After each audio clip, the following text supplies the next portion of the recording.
Hi friends, അസ്സലാമു അലൈക്കും. ഇന്ന് നമ്മൾ ഉണ്ടാക്കാൻ പോണത് നിങ്ങൾ ആരും ഇതുവരെയും ചെയ്ത് നോക്കിയിട്ടില്ലാത്തൊരു കിടിലൻ റെസിപ്പിയാണ്. ഇതിൻ്റെ ഒന്നും മിസ്സാകാതിരിക്കാൻ വേണ്ടി നിങ്ങൾ വീഡിയോ ഒന്ന് മുഴുവനായിട്ട് സ്കിപ്പ് ചെയ്യാതെ ഒന്ന് കാണാം. ഇത് ഈവനിങ് സ്നാക്സ് ആയിട്ടോ അല്ലെങ്കിൽ നോമ്പ് തുറക്കുമ്പോൾ ഉണ്ടാക്കാനായിട്ടോ പെട്ടെന്നൊരു ഗസ്റ്റ് വന്നാൽ ഉണ്ടാക്കാനൊക്കെ പറ്റിയ കിടിലൻ റെസിപ്പി തന്നെയാണ്. അപ്പോൾ ഇതെങ്ങനെ ഉണ്ടാക്കണമെന്നൊന്ന് കണ്ടു നോക്കിയാലോ. Welcome back to our channel. നമ്മുടെ പുതിയൊരു വീഡിയോയിലേക്ക് എൻ്റെ എല്ലാ കൂട്ടുകാർക്കും സ്വാഗതം. ഇതുണ്ടാക്കാനായിട്ട് ആദ്യം നമുക്കൊരു മാവ് വേണം. അപ്പോൾ അതിന് ഞാനൊരു 3 കപ്പ് മൈദ എടുത്തിട്ട് കുറച്ച് ഉപ്പ് ഇട്ടിട്ടുണ്ട് അതിൽ. മൈദ എടുക്കുമ്പോൾ നല്ല ഫ്രഷ് ആയിട്ടുള്ള പുതിയ മൈദ തന്നെ എടുക്കുക കേട്ടോ. പിന്നെ മാവിന് ആവശ്യമായിട്ടുള്ള ഉപ്പ് ഇടുക. ഉപ്പ് ഇട്ടതിന് ശേഷം പിന്നെ അതിലേക്ക് ഞാനൊരു ടേബിൾ സ്പൂൺ ഓയിൽ ഒഴിച്ച് കൊടുത്തിട്ടുണ്ട്. ഓയിൽ ഒഴിച്ചിട്ട് നമ്മൾ ഇട്ട ഉപ്പും എണ്ണയും പാടെ എല്ലാ ഭാഗത്തും ആകണ പോലെ നല്ല പോലെ ഒന്ന് കുഴച്ചെടുക്കുക കേട്ടോ. മിക്സ് ആക്കി എടുക്കുക മാവ്. നല്ലപോലെ മിക്സ് ആക്കിയതിന് ശേഷം ഇനി നമുക്ക് ഇതിലേക്ക് കുറേശ്ശെ വെള്ളം ഒഴിച്ചിട്ട് നല്ലപോലെ ഒന്ന് കുഴച്ചെടുക്കണം. ഇത് സാധാ പച്ചവെള്ളം നോർമൽ വാട്ടറാണ്. അപ്പോൾ അത് കുറേശ്ശെ ഒഴിച്ചിട്ട് നല്ലപോലെ മാവ് നല്ലപോലെ സോഫ്റ്റാക്കി കുഴച്ചെടുക്കുക കേട്ടോ. ചപ്പാത്തി മാവിൻ്റെ രൂപത്തിൽ നമുക്ക് കുഴച്ചെടുത്തിട്ട് വരാം. മാവ് വെള്ളം കൂടി പോകരുത്, ടൈറ്റായിട്ട് ഇരിക്കരുത്. മാവ് നല്ല സോഫ്റ്റ് ആയിട്ടിരിക്കണം കേട്ടോ. അപ്പോൾ ഞാൻ നല്ലപോലെ കുഴച്ചെടുത്തിട്ടുണ്ട്. കുഴക്കണത് മുഴുവനൊന്നും ഇപ്പോൾ ഞാൻ വീഡിയോയിൽ കാണിച്ചിട്ടില്ല. നിങ്ങൾ കുഴക്കുമ്പോൾ നല്ല സോഫ്റ്റായിട്ട് കുഴച്ചെടുക്കുക. അപ്പോൾ നല്ല സോഫ്റ്റായിട്ട് ഞാൻ കുഴച്ചെടുത്തിട്ടുണ്ട്. ഇനി കുഴച്ചെടുത്ത മാവിലേക്ക് നമുക്കൊരു സ്പൂൺ കൂടി എണ്ണ ഒഴിച്ചിട്ട് നല്ലപോലെ ഒന്നും കൂടി കുഴച്ചെടുക്കുക കേട്ടോ. കുഴച്ചെടുക്കുമ്പോൾ എണ്ണ ഒഴിച്ചിട്ട് കുഴച്ചെടുക്കുമ്പോൾ മാവൊന്ന് ഡ്രൈ ആയി പോകില്ല, നല്ല ഒന്ന് സോഫ്റ്റായി കിട്ടുകയും ചെയ്യും. അപ്പോൾ അതിന് വേണ്ടിയിട്ടാണ് ലാസ്റ്റ് എണ്ണ ഒഴിച്ചിട്ട് ഒന്ന് കുഴച്ചെടുക്കുന്നത്.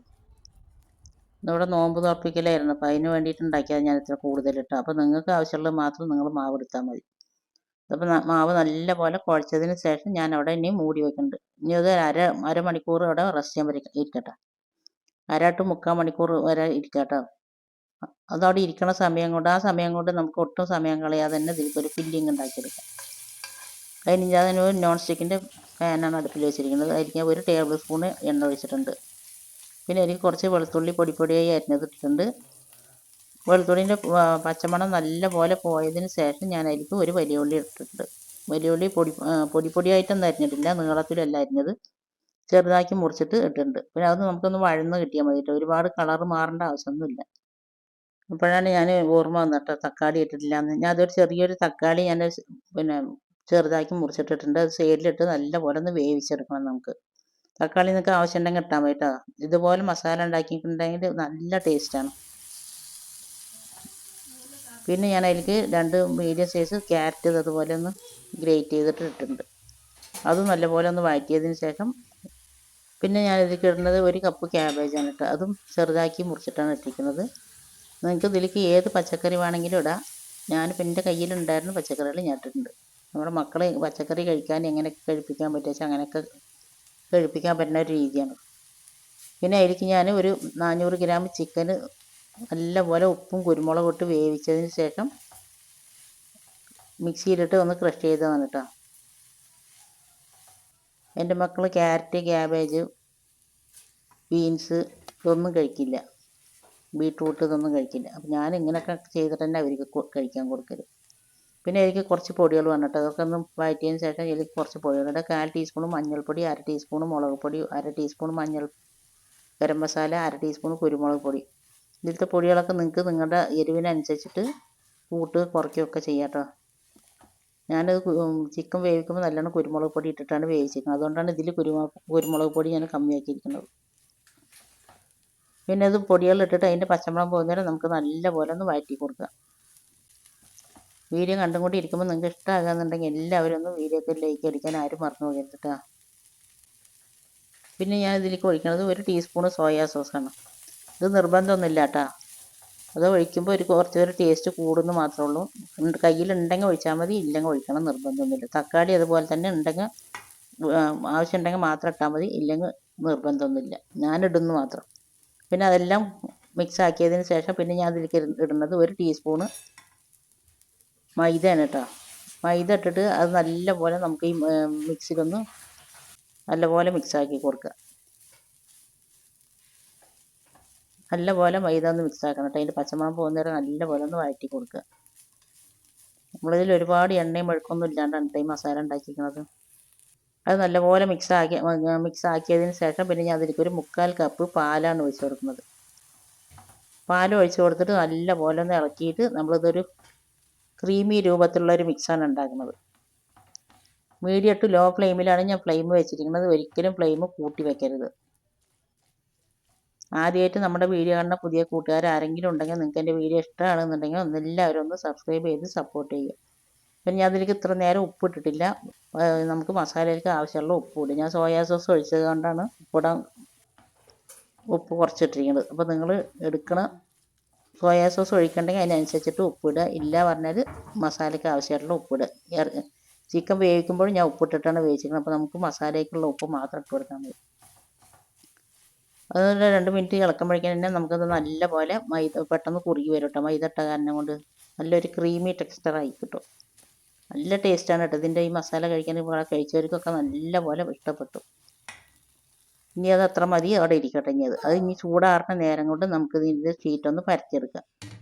അപ്പോഴേക്കും ഞാനത് അരമണിക്കൂർ കഴിഞ്ഞിട്ടുണ്ട്. നമ്മളിത് മസാല ഉണ്ടാക്കുന്ന നേരം മാത്രം ഞാനിതൊന്ന് മൂടി വെച്ചിട്ടുണ്ട്. അതിൻ്റെ ഇടയിൽ വേറെ കുറേ കാര്യങ്ങളൊക്കെ ചെയ്തിട്ടുണ്ട് കേട്ടോ. അതൊന്നും വീഡിയോയിൽ ഞാൻ ഉൾപ്പെടുത്തിയില്ല. പിന്നെ അത് നമ്മൾ ഒരു മീഡിയം സൈസ് ബോളാക്കി എടുക്കുക. നിങ്ങൾക്ക് എത്രയാണ് ആവശ്യമുള്ളത് വെച്ചാൽ അതിനനുസരിച്ചുള്ള ബോളാക്കി എടുക്കുക.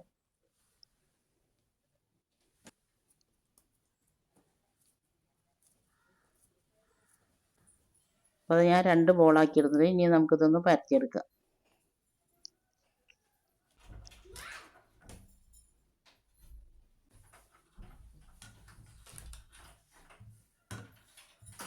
ഞാനിപ്പോൾ ചെറിയൊരു വട്ടത്തിൽ ഞാൻ പരത്തിയെടുക്കണം കേട്ടോ. കുറച്ച് പൊടിയിട്ടിട്ട് നല്ലപോലെ ഒന്ന് പരത്തിയെടുക്കുക. പരത്തിയെടുത്ത് ഞാൻ ഒന്നവിടെ മാറ്റി വെക്കുന്നുണ്ട്. ഇനി അടുത്തത് നമുക്ക് ഇതേപോലെ തന്നെ ഒന്ന് പരത്തിയെടുക്കാം. ഇതേപോലെ ഒന്ന് ഉണ്ടാക്കി നോക്കിയിട്ട് അടിപൊളി ടേസ്റ്റ്. ഒരാൾക്ക് ഒന്ന് കഴിച്ചാൽ മതി, വയറ് ഫില്ലാവും. പിന്നെ 2 എണ്ണം ഞാൻ പരത്തിയെടുത്തിട്ടുണ്ട്. പരത്തിയെടുത്തതിന് ശേഷം ഇത് കുറച്ച് വട്ടത്തിലായിട്ടോ. പരത്തിയെടുത്തതിന് ശേഷം ഞാൻ അതിൻ്റെ മേലെ നല്ലപോലെ ഓയിൽ അപ്ലൈ ചെയ്യുന്നുണ്ട്. നല്ലപോലെ ഓയിൽ വേണം കേട്ടോ. നമുക്കിത് അടർത്തിയെടുക്കുമ്പോൾ കിട്ടണം. അപ്പോൾ അതിന് വേണ്ടിയിട്ടാണ് ഓയിൽ നല്ലപോലെ അപ്ലൈ ചെയ്തതിന് ശേഷം ഞാൻ അതിൻ്റെ മേലെ കുറച്ച് മൈദ ഇടുന്നുണ്ട്. മൈദ ഇട്ടതിന് ശേഷം പിന്നെ ഞാൻ നമ്മൾ 2 എണ്ണം പരത്തി വെച്ചാൽ അതിൽ ഒന്ന് അതിൻ്റെ മേലെയും വെക്കുന്നുണ്ട്. മേലെ വെച്ചിട്ട് 2 ഒരേപോലെ കൈ കൊണ്ടൊന്ന് വലിച്ച് ഒപ്പാക്കി കൊടുക്കുക കേട്ടോ. അപ്പോൾ 2 ഒപ്പാക്കിയിട്ടുണ്ട്. ഇനി നമുക്കിതിൻ്റെ മേലെ കുറച്ച് പൊടിയിട്ടിട്ട് നല്ലപോലെ ഒന്ന് എത്രത്തോളം കനലില്ലാണ്ട് പരത്തിയെടുക്കാൻ പറ്റും. ഒരുപാട് നൈസാക്കിയിട്ടല്ല, ഒരുപാട് കട്ടിയായിട്ടല്ല. അപ്പോൾ അങ്ങനെ ഒന്ന് പരത്തിയെടുക്കുക. അപ്പോൾ അത് ഞാൻ പരത്തിയിട്ടുണ്ട്. അപ്പോഴേക്കും ഞാനത് ഒരു പാൻ അടുപ്പിൽ വെച്ചിട്ടുണ്ട്. അത് നല്ലപോലെ ചൂടായതിന് ശേഷം ലോ ഫ്ലെയിമിലിട്ടിട്ട് ഇതൊന്ന് തിരിച്ചും മറിച്ചും ഒക്കെ ഇട്ടിട്ട് നല്ലപോലെ ഒന്ന് വാട്ടിയെടുത്താൽ മതി കേട്ടോ. നമ്മൾ ചപ്പാത്തി ചുടും പോലെ പൊള്ളച്ചിട്ടെടുക്കരുത്, ഒന്ന് വാട്ടിയെടുത്താൽ മതി.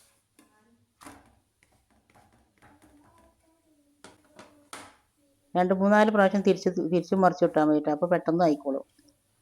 അതൊരിക്കലും ഫ്ലെയിം കൂട്ടി വയ്ക്കരുത്. ഏറ്റവും ലോ ഫ്ലെയിമിൽ തന്നെ വെച്ചിട്ട് ചെയ്യുക.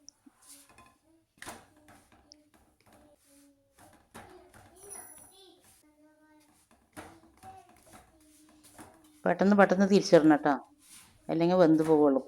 വെന്ത് പോയി പറഞ്ഞാൽ മാവ് ബലം വെച്ചാൽ പിന്നെ അത് പൊട്ടിപ്പോകും. അപ്പോൾ അങ്ങോട്ട് പൊട്ടാതിരിക്കാൻ വേണ്ടിയിട്ടാണ് വാട്ടിയെടുക്കാൻ പറയണത്. ഇതിപ്പോൾ നല്ലപോലെ ഒന്ന് ആയിട്ടുണ്ട്. നല്ലപോലെ വെന്ത് കിട്ടണം, പക്ഷേ പൊള്ളച്ചും പോകരുത്. ഇതേപോലെ തന്നെ ഞാനിനി ബാക്കിയൊക്കെ പരത്തിയിട്ട് ഇതുപോലെ ചുട്ടെടുക്കണം കേട്ടോ. അത് മുഴുവനായിട്ടൊന്നും ഇപ്പം ഞാൻ വീഡിയോയിൽ കാണിക്കണില്ല. ഇനി ചുട്ടെടുത്ത് നമ്മളിത് 4 ഭാഗം ഒന്ന് ഷേപ്പാക്കി കൊടുക്കുന്നുണ്ട്. ഞാൻ ഒരു ഷീറ്റാക്കാൻ വേണ്ടിയിട്ടാണ് ഇങ്ങനെ ഷേപ്പാക്കുന്നത്.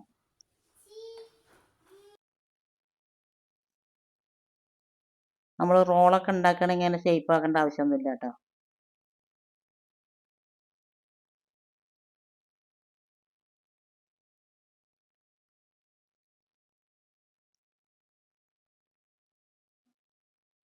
എന്നിട്ട് ഒന്ന് പോയതിന് ശേഷം പതുക്കെ വലിച്ചെടുക്കുക.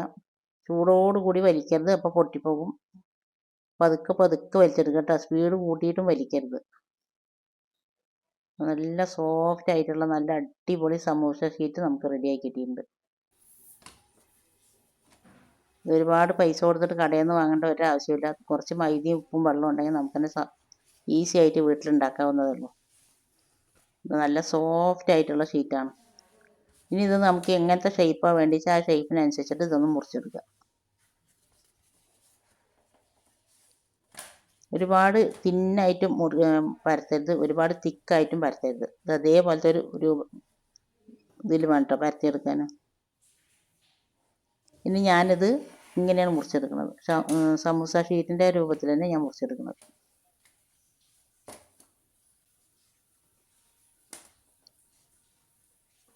എത്ര നല്ല സോഫ്റ്റ് ആയിട്ടുള്ള ഷീറ്റാണ്.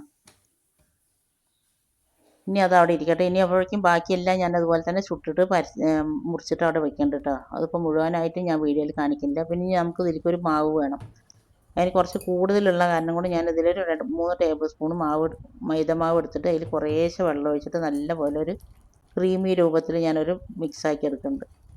ഇനി ഇത് കഴിഞ്ഞിട്ട് വേണമെങ്കിൽ പിന്നെ അടുത്ത് ഉണ്ടാക്കാമല്ലോ വെച്ചിട്ട് ഒരുപാട് ഉണ്ടാക്കി വെച്ചിട്ട് പിന്നെ വേസ്റ്റായി പോകില്ല. ഇതേപോലെ വേണം കേട്ടോ. ഒരുപാട് വെള്ളം കൂടി പോകരുത്, ഒരുപാട് കട്ടിയായി പോകരുത്.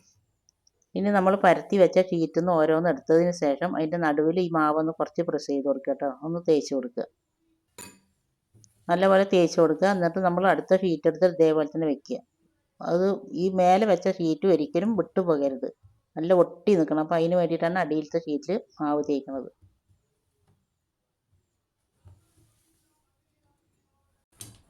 ഇപ്പോൾ നമ്മൾ ഉണ്ടാക്കി വെച്ച മിക്സൊക്കെ നല്ലപോലെ ചൂടാറിയിട്ടുണ്ട്. ചൂടാറിയതിന് ശേഷം നമ്മൾ എടുത്ത ഷീറ്റിനനുസരിച്ചിട്ട് അതിൻ്റെ ഉള്ളിൽ ഫില്ലിങ് വെച്ച് കൊടുക്കുക. നിങ്ങൾക്ക് ഇതിൽ വേണമെങ്കിൽ ഒരു തുണ്ട് ചീസ് വേണമെങ്കിലും വെച്ച് കൊടുക്കാം കേട്ടോ. പിന്നെ നമ്മളിതിൻ്റെ ഒരു ഭാഗത്ത് മൈദ തേക്കണില്ല, 3 ഭാഗത്ത് മാത്രം മൈദ തേക്കണുള്ളൂ. ആ മൈദ തേക്കാത്ത ഭാഗം ആദ്യം മടക്കി വെക്കുക.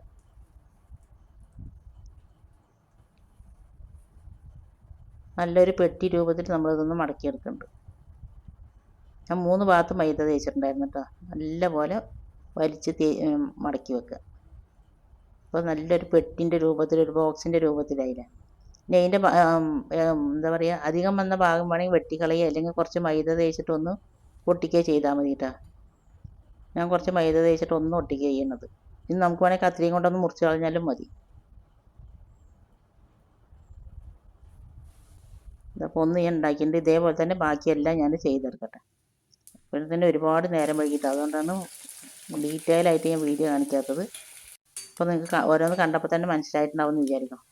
ഇനി അതൊക്കെ അവിടെ ഞാൻ ബോക്സാക്കി വെച്ചിട്ടുണ്ട്. അതിന് ശേഷം ഇനി നമുക്ക് ഇതിലേക്കൊരു മുട്ട എടുത്തിട്ട് 2 മുട്ട എടുത്ത് നല്ലപോലെ ഒന്ന് ബീറ്റ് ചെയ്ത് വെക്കേണ്ടത്. ഞാൻ ഒരുപാട് ബീറ്റ് ചെയ്യേണ്ട ആവശ്യമൊന്നുമില്ല. മുട്ട ഒന്ന് നല്ലപോലെ ഒന്ന് കലങ്ങി കിട്ടിയാൽ മതി. പിന്നെ ഞാൻ കുറച്ച് ബ്രെഡ് എടുത്ത് മിക്സിയിലിട്ട് പൊടിച്ചിട്ട് അതോടെ മാറ്റി വെച്ചിട്ടുണ്ട്, ബ്രെഡ് ക്രംസ്. പിന്നെ നമ്മൾ ഉണ്ടാക്കി വെച്ച ബോക്സ് ഈ മുട്ടൻ്റെ മിക്സിയിലൊന്ന് ഡിപ്പ് ചെയ്യുക, നല്ലപോലെ ഡിപ്പ് ചെയ്യണം. എല്ലാ ഭാഗത്തും അഥവാ എവിടെയെങ്കിലും വിട്ടിട്ടിരിക്കണ്ടെങ്കിൽ അതിൽ മുട്ടൻ്റെ മിക്സ് ഉണ്ടെങ്കിൽ നല്ലപോലെ കോട്ടായി കിട്ടിക്കോളും. അതിന് ശേഷം നമ്മളിതിൻ്റെ ബ്രെഡ് ക്രംസിലൊന്ന് നല്ലപോലെ കോട്ടാക്കി എടുക്കുക.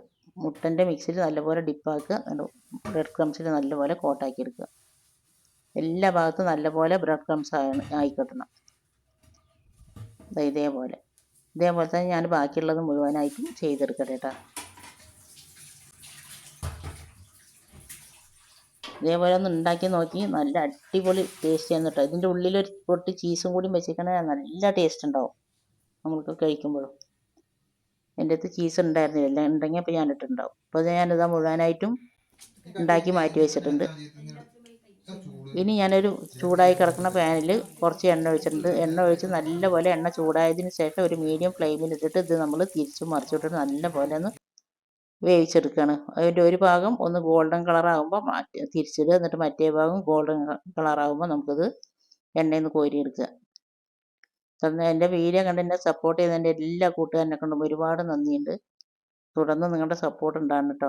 അടിപൊളി ടേസ്റ്റുള്ള ഒരു വെറൈറ്റി ആയിട്ടുള്ളൊരു സ്നാക്സാണ് ഇത്. എല്ലാവരും ഒന്ന് ഉണ്ടാക്കി നോക്കുക. ഇതിൻ്റെ ഫീഡ്ബാക്ക് എന്താണെങ്കിലും താഴെ കമൻറ്റ് ബോക്സിൽ അറിയിപ്പിക്കുക.